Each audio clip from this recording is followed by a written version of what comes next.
This is Sridhar Kadari, Senior Journalist, Managing Editor, V-Media News. IIMC college principal Kura రఘువీర్ గారు ఉన్నారు. V-Media news రూపొందించిన దేశభక్తి దేవతామూర్తుల క్యాలెండర్ను ఆవిష్కరించారు.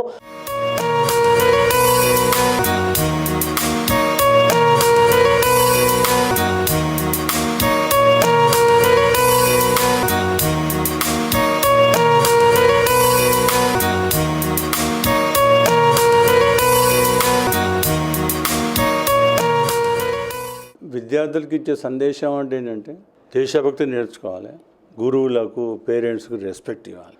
అండ్ ఈ రోజుల్లో అందరూ కూడా ఈ స్మార్ట్ ఫోన్లకు పూర్తిగా బానిసలైపోయి చదువు మీద శ్రద్ధ తగ్గిపోయింది. పేరెంట్స్ కొద్దిగా శ్రద్ధ తీసుకొని ఈ అడిక్షన్ ఆఫ్ స్మార్ట్ ఫోన్ తగ్గించే బాధ్యత తీసుకోవాలి. అప్పటికి కానీ యువతలో మార్పు రాదని నేను అనుకుంటున్నాను. ఇది మాత్రం సత్యం. చదువు మీద శ్రద్ధ తగ్గిపోయింది ఈరోజు విద్యార్థుల్లో. కొద్దిమందే, నేను చెప్పాను కదా 1500 డైరీలు పంచాను, నేను చదివితే చాలనుకుంటాను. నేను అలాంటి కమిటీ బహుశా ఇండియాలో ఎక్కడ ఉండకపోవచ్చు. వాసవి ఫౌండేషన్ లాగా చాలా దాతృత్వ భావం గల సంస్థ విద్యార్థులకు కూడా ఎన్నో విధాలుగా సహాయపడుతుంది, స్కాలర్షిప్స్ ఇస్తుంది. బహుశా నాకు తెలిసి ఏ మేనేజ్మెంట్ కూడా ఈ విధంగా విద్యార్థుల డెవలప్మెంట్ కోసం సహాయం చేస్తుందో లేదో నాకు అనుమానమే. దానికి లెక్కలు లేదు సార్. ఎంతమంది వస్తే అంతమంది డిజర్వింగ్ క్యాండిడేట్స్ అందరికీ ఇస్తాం.